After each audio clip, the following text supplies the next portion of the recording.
신약성경 사도행전 2장 41절부터 47절까지 있는 말씀입니다. 봉독하겠습니다. 그 말을 받은 사람들은 세례를 받으매 이날에 신도의 수가 3,000이나 더하더라. 그들이 사도의 가르침을 받아 서로 교제하고 떡을 떼며 오로지 기도하기를 힘씁니다. 사람마다 두려워하는데 사도들로 말미암아 기사와 표적이 많이 나타나니 믿는 사람이 다 함께 있어 모든 물건을 서로 통용하고 또 재산과 소유를 팔아 각 사람의 필요를 따라 나누어 주며 날마다 마음을 같이하여 성전에 모이기를 힘쓰고 집에서 떡을 떼며 기쁨과 순전한 마음으로 음식을 먹고 하나님을 찬미하며 또 온 백성에게 칭송을 받으니 주께서 구원받는 사람을 날마다 더하게 하시니라. 아멘. 우리 함께 회개의 기도, 참회의 기도 드리시겠습니다.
썩어져가는 구습을 따르는 옛사람을 벗어버리고 오직 심령이 새롭게 되어 하나님을 따라 의와 진리의 거룩함으로 지으심을 받은 새 사람을 입으라.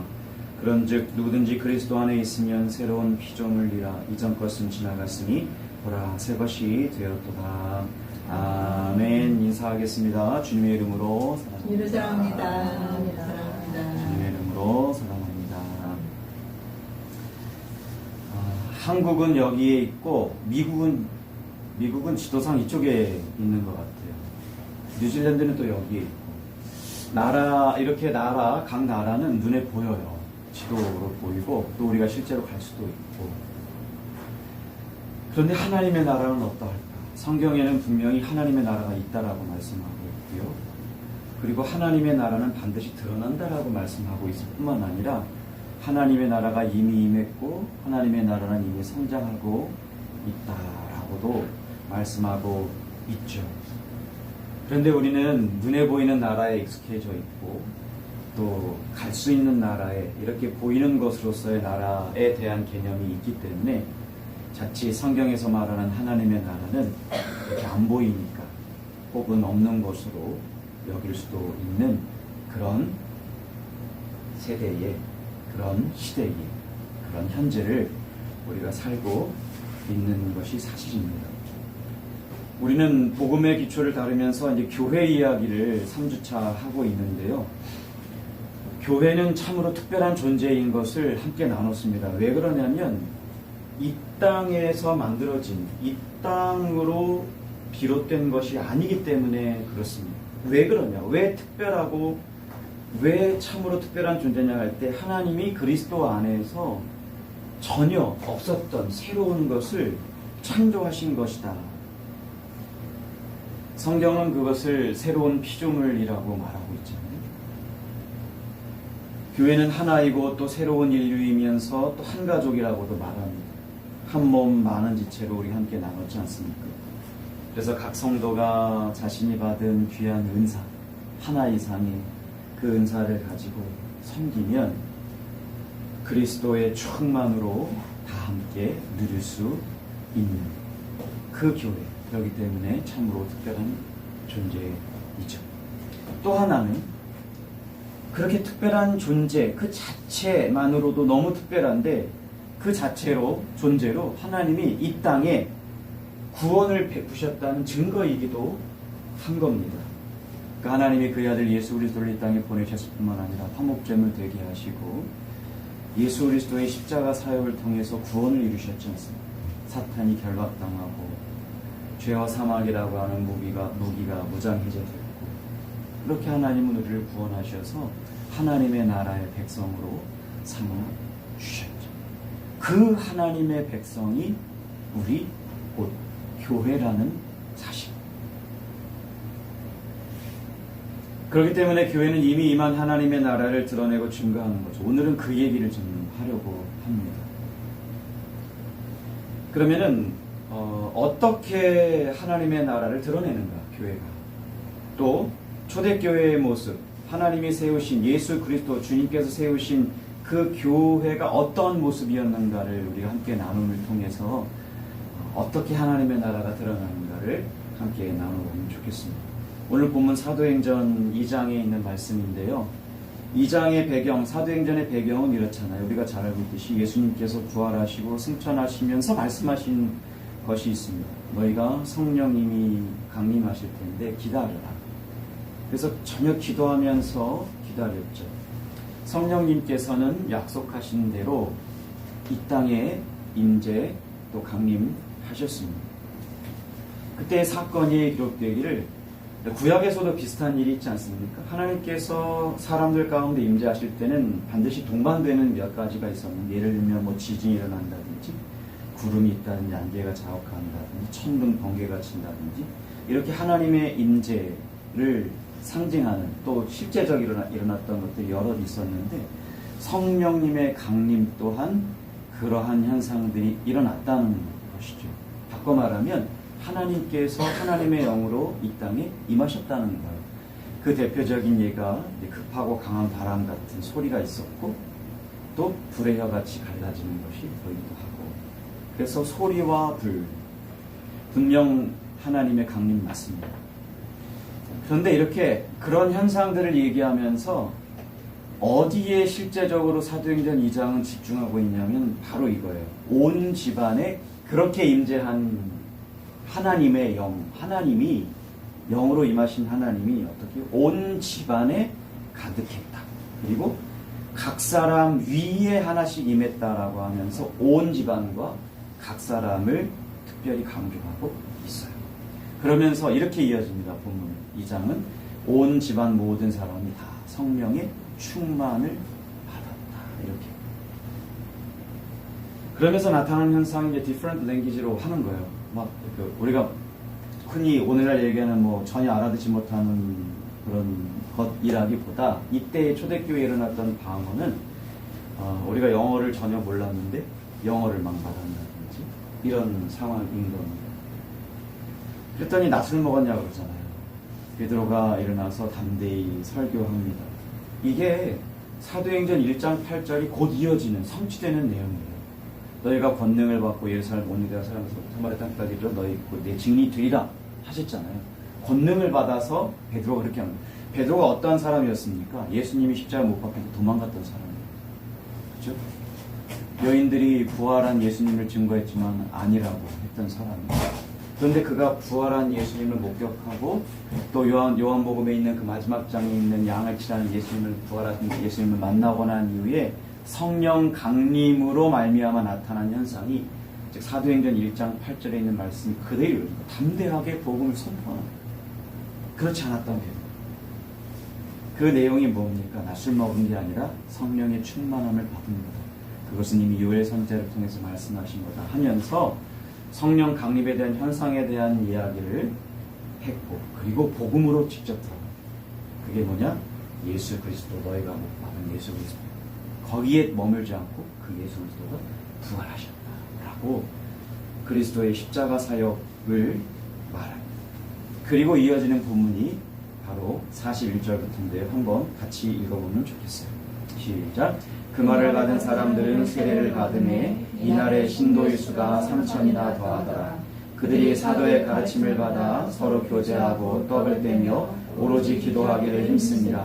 사람마다 두려워하는데 사도들로 말미암아 기사와 표적이 많이 나타나니 믿는 사람이 다 함께 있어 모든 물건을 서로 통용하고 또 재산과 소유를 팔아 각 사람의 필요를 따라 나누어 주며 날마다 마음을 같이하여 성전에 모이기를 힘쓰고 집에서 떡을 떼며 기쁨과 순전한 마음으로 음식을 먹고 하나님을 찬미하며 또 온 백성에게 칭송을 받으니 주께서 구원받는 사람을 날마다 더하게 하시니라. 아멘. 그런 일 이후에 베드로의 설교가 있었고 그리고 교회의 탄생에 대한 이야기가 2장 41절부터 나옵니다. 순서를 보면 다시 좀 크게 확대해서 순서를 보면 복음서가 먼저 있고 그 다음에 사도행전이 있는 겁니다. 좀 더 구체적으로 말씀드리면 예수 그리스도의 십자가 사역, 복음서를 통해서 예수 그리스도가 누구시고 어떤 구원의 사역을 행하셨는지를 드러내는 서신서가 복음서예요. 그 이후에 예수 그리스도께서 보내신 성령님이 어떻게 임재하셨는지가 1장과 2장이에요. 그리고 2장 마지막에 교회가 탄생된 이야기를 다루고 있습니다. 순서는 그거예요. 예수 그리스도의 복음이 있고 그리고 성령님이 강림하신 이후에 탄생된 것이 교회라는 거예요. 바꿔 말하면 교회는 성령님이 아니고서는 말할 수가 없고 성령님은 예수 그리스도가 하신 사역을 제하여 놓고는 사역을 성령님은 하실 수 없다는 얘기예요. 그리고 본문에 보면 받았다 이렇게 표현되지 않습니까? 사람들이 뭔가를 받았어요. 그런데 그 원어를 보면 아포테코마에 이래가지고 기쁘게 받아들이고 인정한다 이런 거죠. 인정하는데 막 기쁘게 그걸 받아들이는 거예요. 영어 성경에서는 좀 간단하게 표현되어 있어요. NIV. Those who accepted his message. 그래서 accepted라고 하는데 여기에는 헬라 더 깊은 의미가 있어요. 기쁘게 그걸 받아들이는 거예요. 뭡니까? 베드로가 설교한 그 내용의 핵심은 예수 그리스도의 십자가 사역이에요. 그가 누구고 그가 어떻게 죽었고 너희가 죽였고 그 말은 우리의 죄 때문에 죽었고 그리고 거기서 머물지 않고 예수 그리스도께서는 부활하셨다라는 그 진리, 그 복음을 어떻게 하느냐? 기쁨으로 받아들였다. 본문 앞서는 우리가 어떻게 할까요? 이렇게 물어요, 사도들에게. 그랬더니 너희가 믿어 구원을 받아라. 그랬더니 그들이 앞서 말한 헬라어 그 말대로 기쁘게 받아들이고 예수 그리스도의 인격과 사역을 인정하는 것. 바로 이것이 믿음입니다. 에베소서 2장 8절에 너희는 그 은혜에 의하여 믿음으로 말미암아 구원을 받았으니 이것이 너희에게서 나는 것이 아니요 하나님의 선물이라. 믿음은 뭡니까? 다만 손을 내밀어서 그것을 받는데 그냥 막 억지로 받는 게 아니라 기쁨으로 그걸 받는. 근데 나는 한 게 하나도 없어요. 왜요? 하나님의 선물이니까. 그리고 이어지는 본문의 말씀이 뭐예요? 세례를 받았다는 거예요. 이 세례 이야기는요, 교회 이야기를 하면서 빼놓을 수가 없어요. 우리가 잘 알고 있는 지상명령이라고 불려지는 마태복음 28장 볼지어다 내가 너희와 함께 있겠다라고 하는 그 앞에 그러므로 너희는 가서 이렇게 말하죠. 근데 모든 민족을 제자를 삼아 아버지와 아들과 성령 즉 하나님과 예수와 성령님의 이름으로 세례를 베풀라. 그리고 내가 너희에게 분부한 모든 것을 가르쳐 지키리라 하면서 제자에게 세례를 베풀라고 하고 세례를 베풀어진 그 제자가 계속해서 하나님의 말씀으로 예수 그리스도의 말씀으로 가르치고 지켜져야 할 것 또한 말씀하고 있습니다. 바로 이 장면이에요. 세례. 제자에게 세례를 베푼 것. 그리고 또 하나가 그 수를 보십시오. 3천이나 더하더라 했는데요. 마가다락방에 한 120명의 성도라고 얘기했어요. 그러면 이제 3,000명이 했으니까 3,120명이겠네요. 라고 말하는 것이기도 하지만 이 3이라고 하는 숫자, 성경에서의 3은 완전수인데요. 거기에 1000이 곱해져서 이거 무한 반복수거든요. 그러니까 완전함이 반복된다. 그 예가 사도행전에 보면 3천이더니 그 다음에 5천이더니 그 다음에 허다한 물이라고 이렇게 확장해서 이 완전함의 수의 반복이 되고 있는 것을 볼 때 3,120명일 수도 있고 그보다 더 많은 인원일 수도 있어요. 이게 뭡니까? 교회가 이렇게나 폭발적으로 탄생됐다는 거예요. 그리고 42절에 보면 이제 최초의 교회의 모습을 말하고 있습니다. 이 두 가지인데요. 크게는 먼저 사도의 가르침을 받았다는 내용이 나와요. 그러니까 베드로의 설교를 통해서 그들이 복음을 딱 들었어요. 간단하지만 굉장히 임팩트 있는 그런, 그리고 예수를 십자가에 실제로 못 박았던 자들이 거기에 있을 수도 있고, 그렇죠? 그렇게 얼마 전에 있었던 예수 그리스도의 십자가사에 그렇게 핫 이슈였던 그 자기를 유대인의 왕이라고 했던 자가 죽었대, 못 박아 죽었대, 아니면 못 박아라라고 했던 현장에 있던 등등의 얼마 지나지 않은 일의 사건이기도 하죠. 그래서 그들은요, 역사적 안에, 그 사건 안에 있었고, 베드로의 설교를 들었으니까, 그리고 기쁨으로 받았으니까 그걸로 끝날 수도 있었어요. 그런데 어떻게 합니까? 교회가 탄생된 이후에 마태복음 28장에 있는 예수 그리스도의 말씀을 그대로 이어가고 있는 거예요. 뭐요? 가르쳐 지키게 하라를 사도들은 계속 가르쳤고, 교회 신도들, 성도들, 신자들은 계속해서 배웠어요. 46절에 보면 날마다 마음을 갖춰 성전에 모일 힘썼다 이랬는데요. 그 이유가 아마도 이렇게 배우들이 힘쓰려고 했던 것으로 보입니다. 큰 두 번째는 뭐냐면 그들이 뭐랬냐면 그 예수 그리스도의 복음을, 그 가르침을 가지고 그것을 중심으로 어떻게 했냐, 교제하기를 힘썼다라고 나와요. 교제했다라는 겁니다. 복음 안에서 교제했다라는 말이기도 하고요. 그 다음에 또 이어지는 말이 교제하는데 어떻게 했느냐라고 하면 떡을 떼면서 했다는 거예요. 여기선 떡을 뗀다라는 것이 자 이제 떡 해왔어요, 우리 함께 떡 먹자, 이런 정도가 아니라 성찬을 말하는 것으로 보여집니다. 그러니까 말씀이, 하나님의 말씀, 그 복음, 예수 그리스도의 말씀이 예식으로 드러나는 것이 바로 성찬이에요. 이것은 뒤에 우리가 또 함께 깊이 있게 나누고 함께 또 할 때가 오기를 바라고요. 주님이 제정하신 예식 아니겠습니까? 주님의 살이다, 그것이 곧 떡이다, 나눠 먹으라. 그리고 언약의 피다라고 하면서 포도주로 함께 나눠 먹었죠.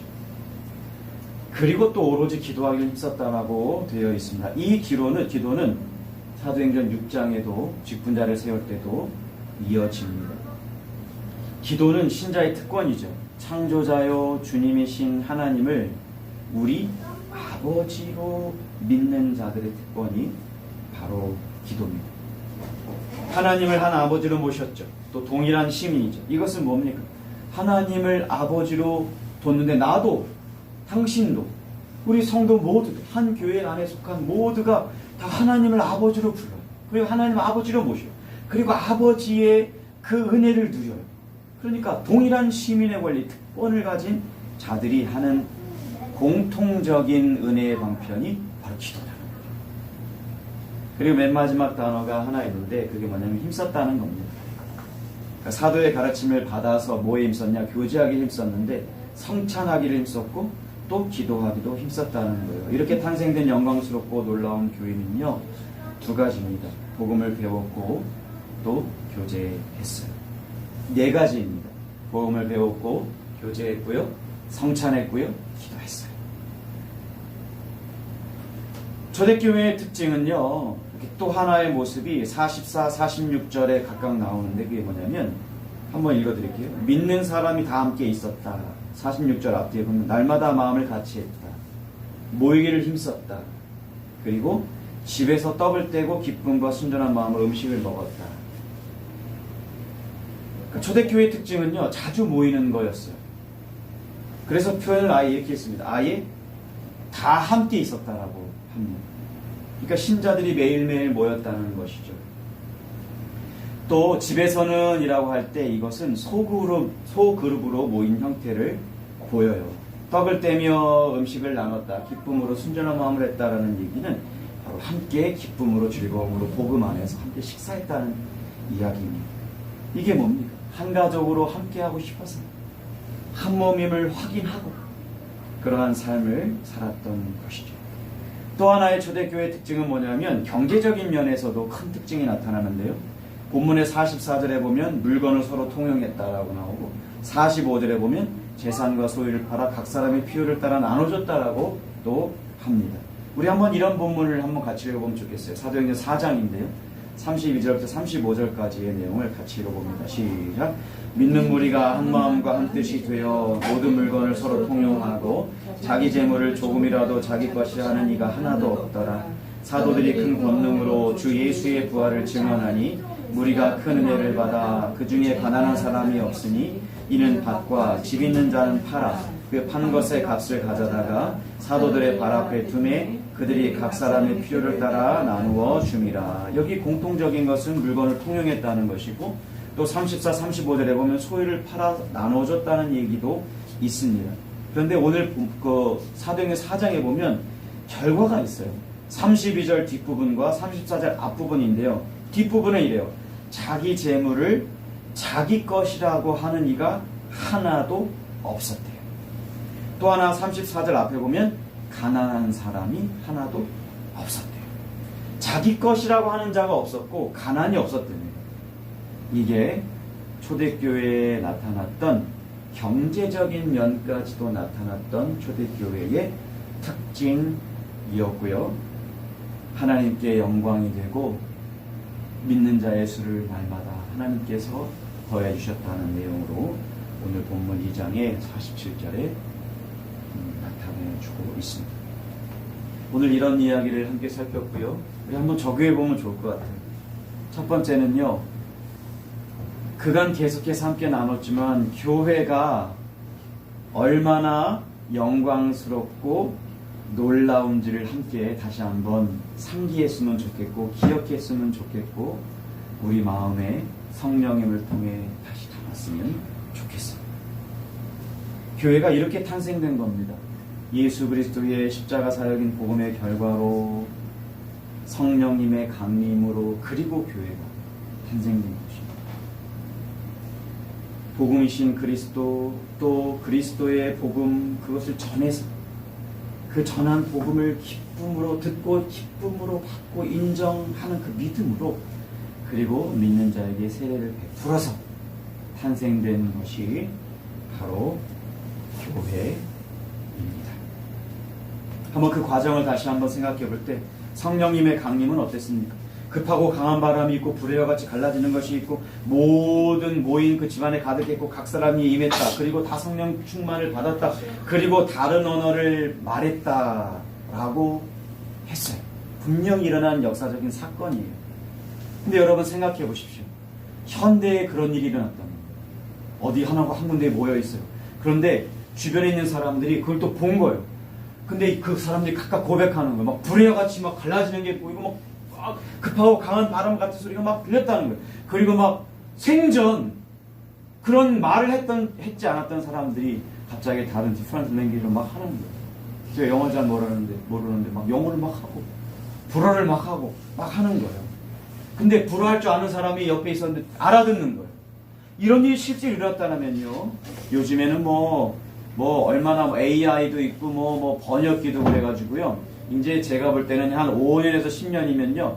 영어 잘 못해도 살 수 있는 그런 은혜를 누릴 수 있다고 생각돼요. 뭔가 하나가 있습니다. 만약에 그런 사건이 막 일어났다면 막 언론들이 찾아왔을 겁니다. 세계에 막 들썩들썩 했을 겁니다. 이런 일이 있고 나서야 교회가 탄생합니다. 그리고 여러분 숫자를 생각해 보십시오. 누군가 설교했어요. 한 사람이 딱 일어났는데 막 3,000명이 회개하는 거예요. 믿는 거예요.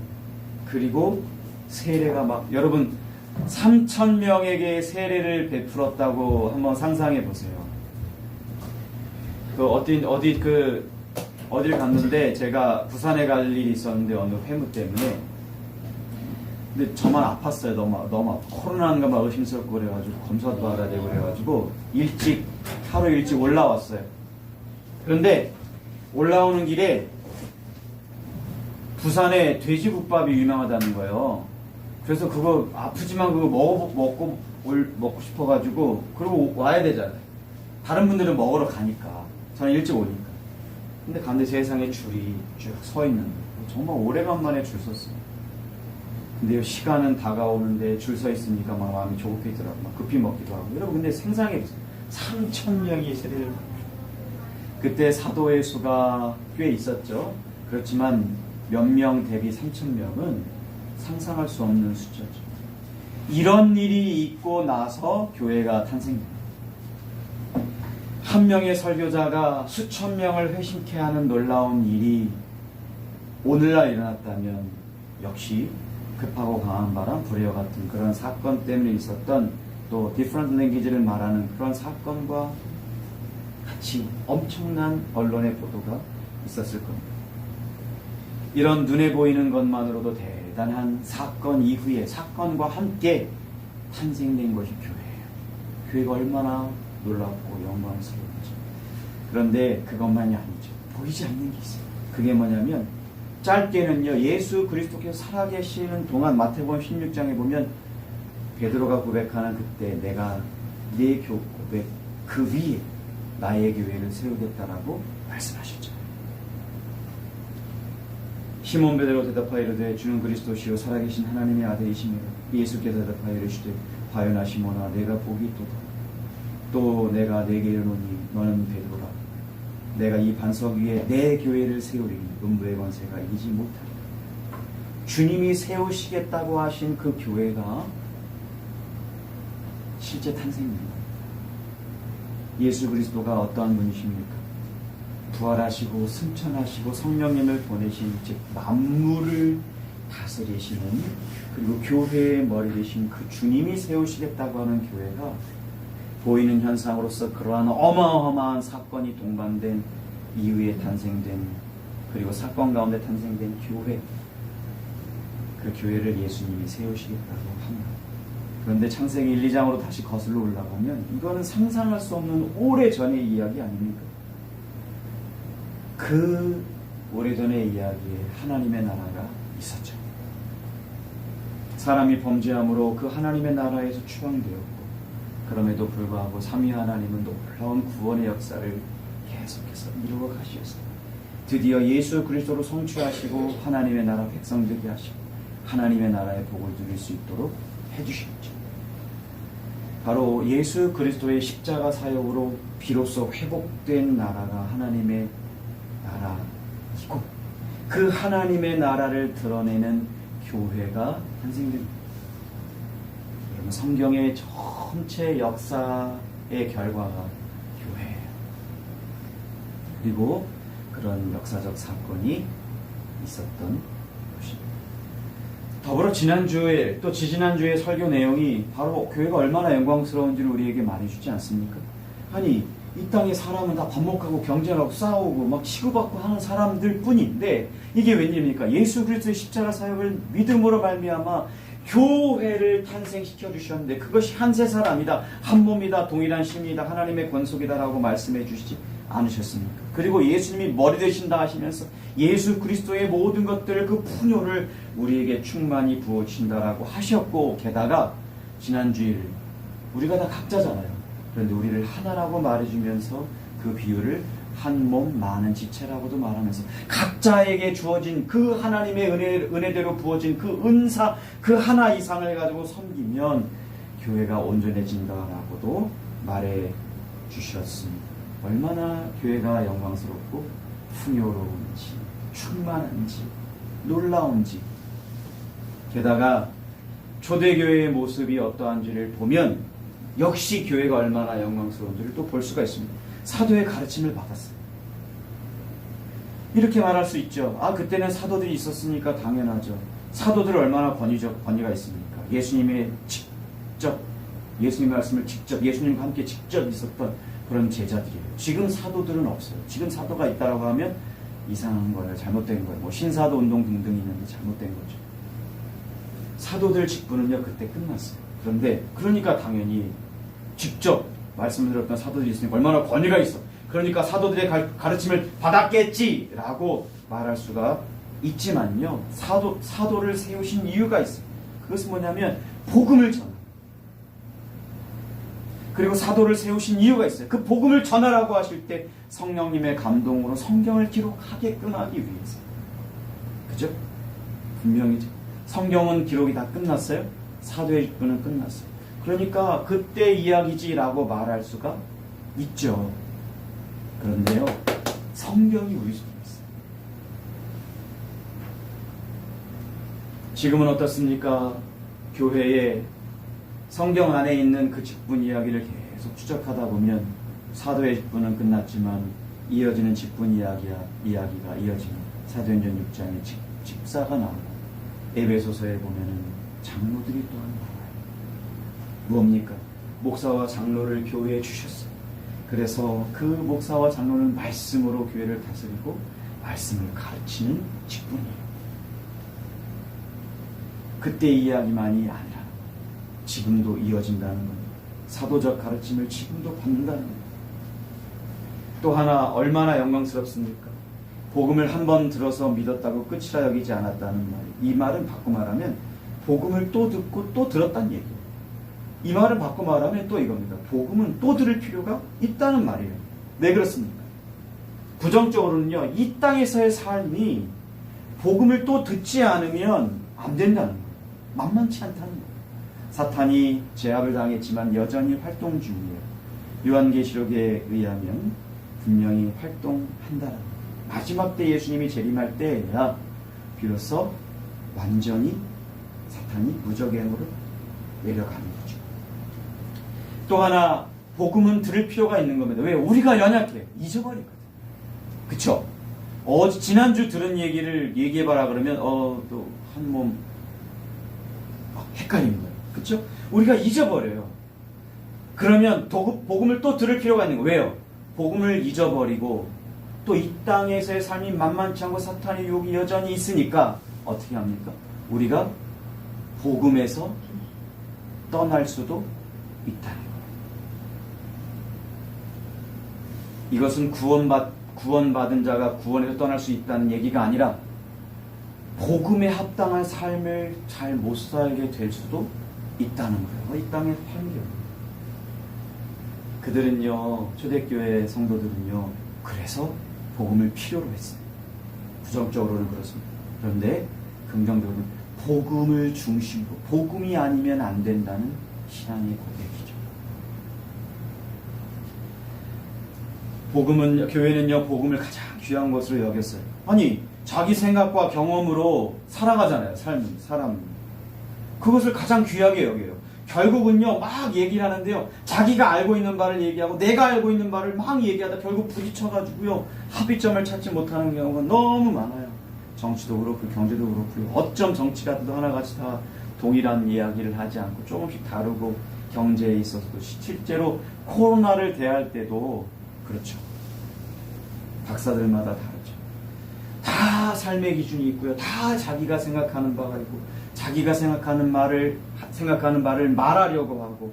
그런데요, 이게 웬일입니까? 사도적 가르침, 복음을 배우려고 힘썼어요. 그게 뭡니까? 아까 복음을 필요로 했죠. 이걸 다시 말하면요, 복음을 자신들의 삶의 기준으로 삼고 자신들의 생각과 경험을 복음 앞에 굴복한 거예요. 원래 죄인은요, 자기만의 신념책을 살아가요. 그런데 말씀 안에 굴복되는 거죠. 이것이 바로 교회가 얼마나 영광스럽고 놀라운지를 보여주는 거 아니겠습니까? 그런데 또 교제하기를 힘썼대요. 우리가 함께 나눴잖아요. 사람은 원래 반목하잖아요. 그런데 교제가 자연스러워졌어요. 아니, 심지어 교제하려고 막 모이는 거예요. 모이길 막 힘씁니다. 교제하고 싶어서. 저도 그런 게 좀 있거든요. 교제하고 싶어서 모이려고 막 하고. 여러분, 교제하기를 기뻐하고, 또 교제하면 기쁨이 더 커지고, 교제했을 때 공동체가 얼마나 더 유익해지는지, 또 교제 안에 나타나는 내가 가진 은사를 가지고 섬기는, 그리고 희생적 사랑을 통해서 막 나타나는 것을 통해서 온전한 몸으로 더 성장해가고 다 함께 그리스도의 장성한 분량에 이르는 것을 막 보게 돼요. 기쁨으로 교제하고 교제할 때 기쁘고 막 더 이런 것들이 자라감을 막 확인하게 되고 그랬다는 거예요. 교회가 얼마나 영광스럽소. 놀랍습니까? 그리고 또 성찬에 힘썼다는 거죠.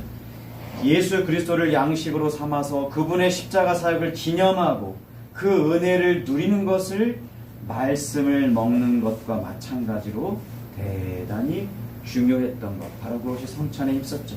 또 기도하기를 힘썼습니다. 창조자와 주님 되신 하나님을 아버지로 모신 신자들로서 그리고 하나님과 주 예수 그리스도를 기도함으로 의지하며 살아가는 것, 이게 얼마나 영광스럽습니까? 또 하나 더 가볼까요? 초대교회가 교회되기를 또 교회적 존재로 살기를 힘쓸 때 경제적인 면까지 나타나는 것을 볼 때 얼마나 교회가 영광스럽고 충만하고 놀라운지를 알 수 있습니다. 두 가지를 했다 그랬죠. 물건을 통용하고 소유를 팔아서 필요에 따라 나눠줬습니다. 아마도 물건을 통용하는 것만으로 이 필요를 다 채우지 못했던 것 같아요. 오늘날은 이 물건의 가짓수가 더 많아져가지고 그때는 뭐 선풍기 이런 것도 없었을 것 같아요. 그런데요, 예를 들면 교회에 선풍기가 없다? 그럼 같이. 근데 선풍기 여러 대 됐네? 그러면 없는 집에 가져갑니다. 예를 들면 뭐 이렇게 되는 거예요. 그런데요, 오늘날은요 더 많겠죠. 근데 그 당시에 없다 하더라도요, 없는 중에 더 없는 사람이 있었을 거예요. 없는 사람이 너무 많아서 많이 가져왔지만 다 못 가져가는 사람이 생겼을 수도 있어요. 그랬더니 그들이 무엇합니까? 이제 자기들의 소유를 팔기로 했어요. 이제 가져올 수 없는 거 있던 거죠. 너무 커가지고 가져오자든지 아니면 땅이라든지 이런 것들을 팔기 시작했어요. 이게 뭡니까? 왜요? 한 몸 한 가족으로 살아가고 싶어서 교회 되려고 막 그걸 힘쓰고 교회적 존재로 살아간, 우리가 그런 존재로 삼아주셨는데 그런 존재로 섬기고 희생적 사랑을 하면 이렇게 물건까지 팔아서 가져오면, 내 소유까지 팔아서 가져오면 다른 사람이 더 유익을 얻을 텐데 라고 하는 그러한 삶, 그러한 존재적 삶. 와, 얼마나 교회가 영광스럽습니다. 사도행전 4장에 함께 보면 또 두 가지가 없었다 그러잖아요. 자기의 재물을 조금도 자기 것이 하는 자, 또 가난한 자 없었다. 이것이 곧 하나님의 나라여 천국 아니겠습니까? 지금까지 이 세상은요, 가난의 문제를 해결하고 모든 사람이 함께 잘 사는 그런 유토피아 천국을 세우려고 그렇게나 많은 시도를 했어요. 다 실패했죠. 위대한 정치가도, 학자도, 과학자, 문명, 또 지식의 거대한 진보, 이러한 것들로도 이 유토피아는 아직도 해결되지 못한 문제예요. 그런데 이게 교회가 해결해낸 겁니다. 그리스도 안에 거하는 한 공동체가 천국의 삶을 막 보여줍니다. 어떠한 훌륭한 지도자가 만든 게 아니거든요. 그 철저하고 완벽하다라고 여겨지는 법이 만들어낸 결과물도 아니에요. 오직 예수 그리스도의 그 머리 대신, 교회의 머리 대신 예수 그리스도로 말미암은 것이죠. 교회가 바로 하나님의 나라, 천국이 임했다는 것을 보여주는 거예요. 교회로 존재하는 신자들이 그러한 삶을 살고, 교회로 존재하는 신자들이 그러한 삶을 살아내거든요. 교회로 존재하는 신자들이 그것이 곧 하나님의 나라 천국의 삶이라는 것을 보여주는 것이니 주변에 있는 자들이 부정할 수가 없어요. 그래서 마지막 47절에 하나님을 찬미했다. 부정할 수가 없어요. 여러분, 교회가 얼마나 놀랍고 교회가 얼마나 영광스러워, 교회가 얼마나 충만합니까? 바로 첫 번째 적용, 바로 우리가 그거 알았어. 우리가 그것을 인정하고, 두 번째는요, 우리가 어떻게 해야 되느냐는 거예요. 이제 여러분, 교회 되기를 힘쓰기를 바랍니다. 그렇게 영광스럽다, 그렇구나, 영광스럽네, 너무 감동스럽습니다 라고만 하는 것이 아니라 두 번째 적용의 첫 번째는 뭡니까? 그걸 우리가 힘써야 된다라고 하는 거예요. 사도행전에 있는 내용은요, 박수치고 감동받고 잘했다라고 하는 것으로 끝나는 것이 아니라 그때 이야기지요 라고 끝나는 것이 아니라 영광스러운지를 우리에게 말해주고 있는 겁니다. 이건 초대교회나 가능한 거지. 성경이 만약에 이건 초대교회나 가능한 거지, 너희 시대에는 불가능해, 혹은 이 정도가 교회야. 하나님 이렇게 높으신 분이야. 예수 그리스도가 하신 사역이 이런 거야 라고 교회를 딱 얘기하면서 이거는 그러나 너에게 불가능해 라고 성경이 말한다면 우리에게 무슨 소용이 있습니까? 그게 아니죠. 교회의 본질은 바로 하나님의 나라를 드러내는 것이다 라고 할 때 하나님의 나라는 지금 현실이에요. 하나님의 나라는 지금 있어. 하나님의 나라는 실제로 보이지 않는 것 같지만 교회를 보면 하나님의 나라가 보여. 하나님의 나라가 이 땅에서는 아무 관심이 없는 것 같지만 하나님의 나라가 있다는 것을 교회적 존재로 교회적 삶을 살아가는 그들을 보면 부정할 수 없어 라는 얘기를 우리에게 해주는 거죠. 그러면 두 번째 우리에게 적용할 때 우리도 힘써야죠. 문제는요, 성경이 문제가 아니죠. 특히 성경에서 말하는 성경적 교회가 문제가 아니죠. 그런 성경적 교회가 못된 우리가 문제죠. 그런 문제를 좀 더 얘기해 보면요, 많은 교회들이 안타깝게 복음을 잘 모르고 성경적 교회를 잘 몰라서 일어난 현상들이 막 대중적이고 크고 많이 모이는 등등을 선호합니다. 또한 자신들도 모르게 목사들도 장로들도 말씀으로 다스리고 말씀으로 가르쳐야 되는데 그들이 초대교회가 사도의 가르침을 사도적 복음을 들으려고 했다라고 하는 그것은 관심이 없고요. 심리치료에 막 관심을 두고 내가 위로받기를 바라고 내가 막 칭찬받기를 바라고 막 그런 것에 주목해요.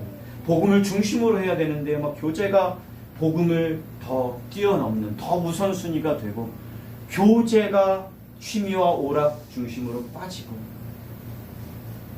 프로그램 중심으로 돌아가고 이거는 성경적 교회라고 말하기 어렵죠. 몰라서 그런데 우리는요 알잖아요.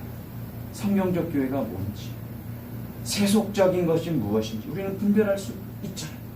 교회가 자꾸 세속주의화돼서 세속주의적인 것을 수용하려고 하는데 그것이 아니죠. 성경적 교회를 꿈꾸고 무슨 말입니까? 실제하다니 가능하다니 그리고 꿈꾸라는 것입니다. 또한 우리가 교회 되는데 힘쓰는데 이 복음 중심으로 성경적 교회가 실제함으로 믿음으로 그것을 꿈꾸자 이렇게 했다면요. 또 하나 우리가 힘써야 될 건 뭐냐면요. 교제하는 거에 힘써야 돼요. 그런데요. 복음으로 교제해야 되는 것을 잊지 않았으면 좋겠어요. 우리가 힘써야 돼요. 우리가 교제하는데요. 이제 우리 교회도요. 이제 앞으로 그렇게 하고 싶은데요. 복음으로 교제해야 되잖아요. 식탁 교제도 중요한데 식탁 교제는 막 여러 막 이야기가 오고 갑니다. 막 사는 이야기도 막 그거 부정하지 않고요. 좋은 거예요.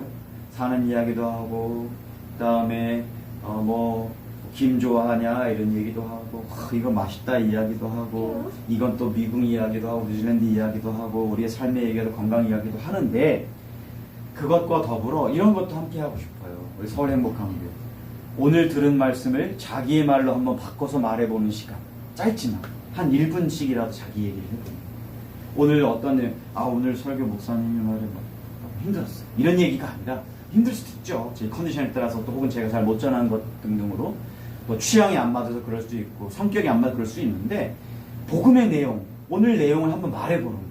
혹은 인사이트 있는 내용이 뭔지 또 나에게 있어서 적용하고 싶은 내용이 우리 교회에 적용하고 싶은 내용이 뭔지를 한번 얘기해보는 거예요. 그런 이야기가 바로 복음 안에서 교제하는 거 아닐까요?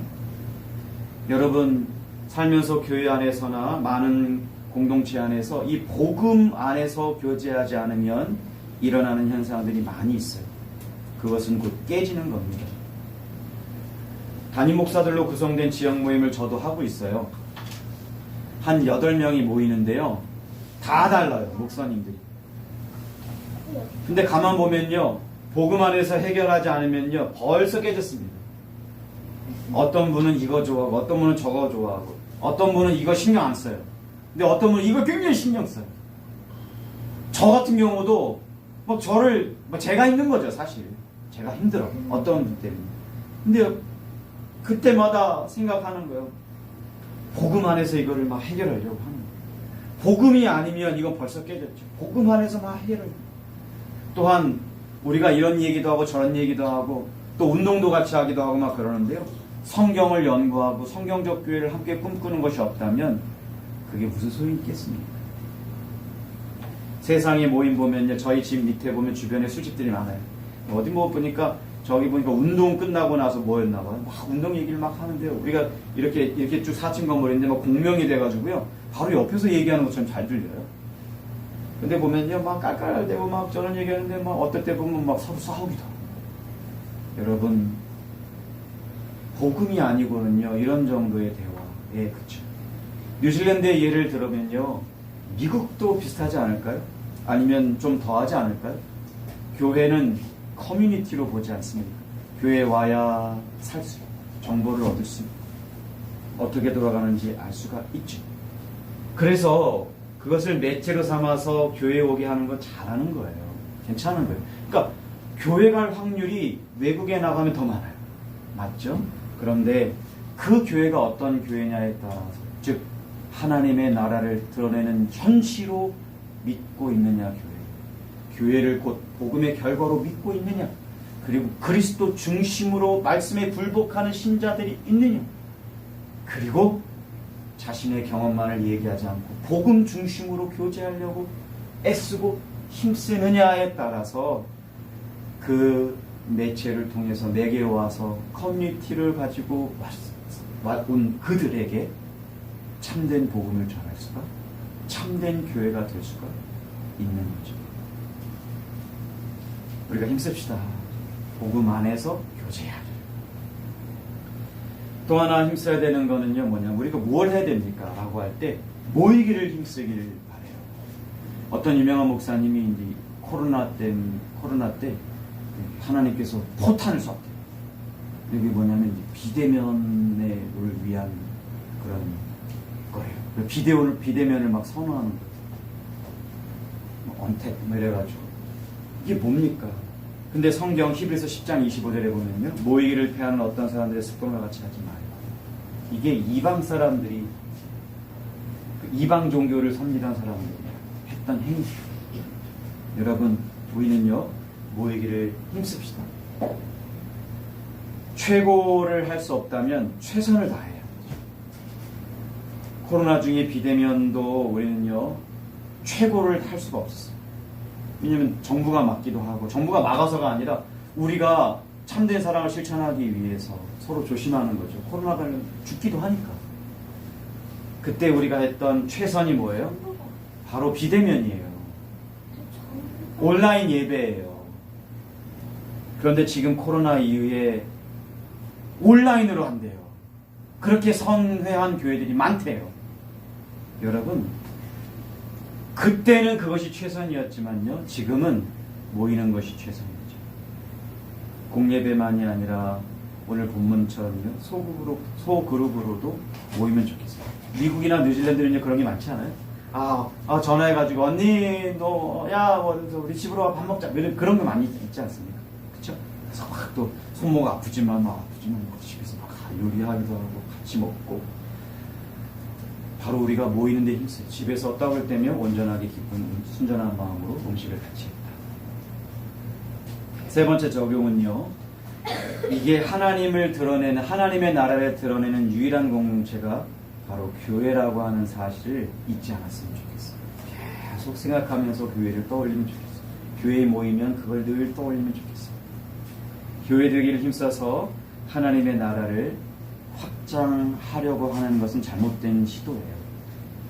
하나님의 나라의 확장은 하나님의 나라를 드러내는 것이랑 하나님의 나라를 확장하는 것은 다른 개념입니다. 인터컵을 대표로 예를 들면, 많이 제가 말씀드렸지만 하나님의 나라를 확장하려고 해요. 하나님의 나라 확장은요, 하나님이 하십니다. 굉장히 큰 거거든요. 하나님의 나라는 우리가 누가복음 17장에 보면 20절에 21절에 하나님의 나라는 볼 수 있게 임하는 것이 아니에요. 또 여기 있다 저기 있다고도 못한다. 하나님의 나라는 너희 안에 있다. 하나님의 나라의 확장은요, 하나님이 하십니다. 사도행전에 보면 사람들이 뭔가 해가지고 3,000이나 5,000이나 허다한 무리가 더하더라고 말하지 않아요. 하나님이 하십니다. 성령님을 통해서 하나님이 하시는 거예요. 그런데 하나님의 나라는 드러낼 수가 있는 거예요. 근데 그 방법이 뭐냐 그러면 교회 되는 거예요.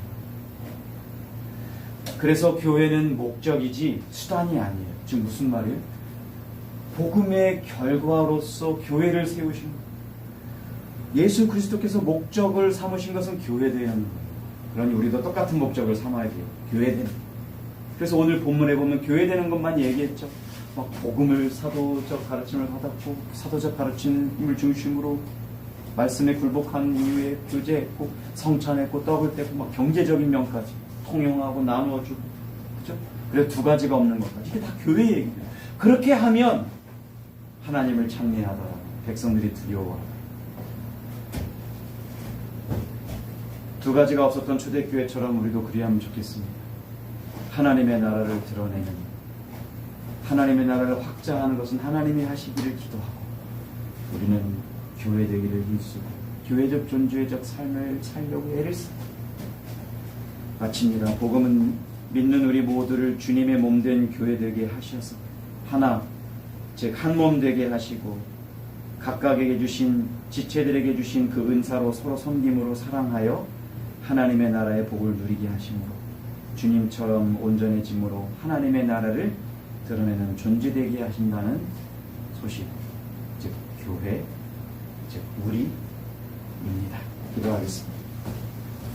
하나님, 오늘도 귀한 말씀을 전하고 들을 수 있어서 감사합니다. 교회를 참되게 알고 이 세상에 있는 교회, 그러나 주님 하나님의 나라를 볼 수 없다라고 말하지만 주님 이 세상에 있는 이 교회로 하나님의 나라를 드러내는 것을 우리는 믿습니다. 그러나 하나님의 나라를 확장하시는 분은 하나님이시오 우리가 아닌 거로 그것은 교회 되기를 힘쓰는 것, 교회적 존재